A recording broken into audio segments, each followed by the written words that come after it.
For many decades, Egypt has been struggling to establish democracy. In 2011, Egypt broke out with the famous revolution. It started with a simple tweet from the Egyptian youth. The message spread around the whole country to go and protest for their rights. In such a short period of time, millions of Egyptians found out about those protests. What had happened was that it didn't end with just protests. It became a revolution for many reasons.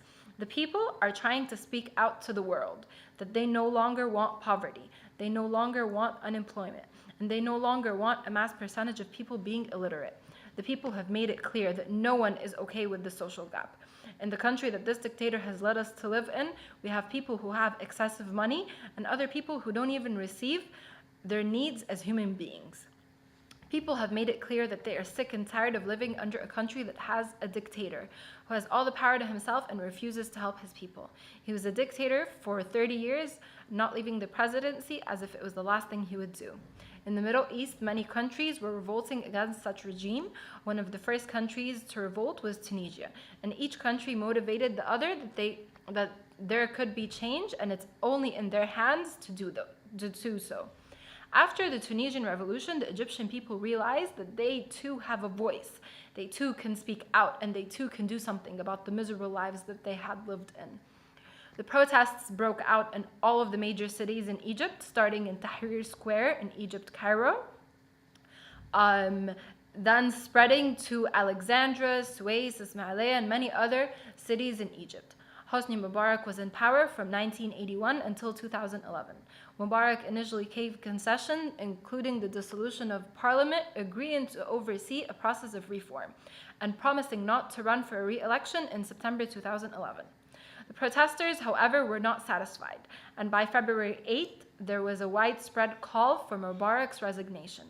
On the night of February 10th, Mubarak gave a speech in which it was expected that he would step down.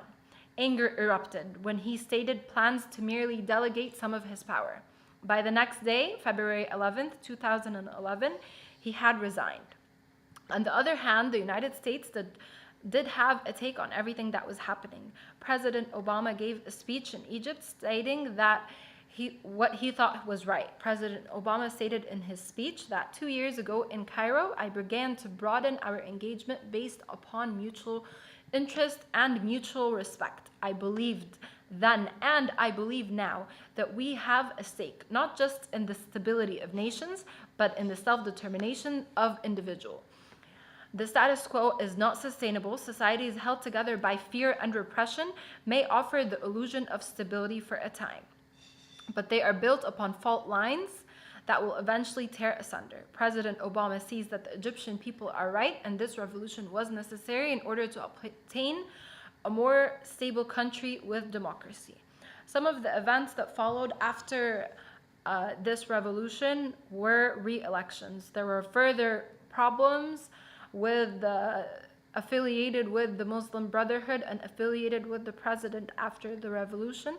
But the military stepped in, and they did not let any more problems to happen, and they did not let any outside group to get in between of Egypt becoming a democracy and becoming a successful country.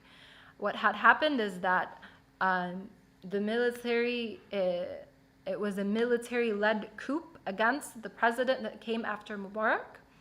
Afterwards, Egypt held elections once again, and right now, his name is Abdel Fattah al-Sisi, is currently the president of Egypt. And even though it's going to take many years for stability and for democracy in this country, but we are on our way. Thank you.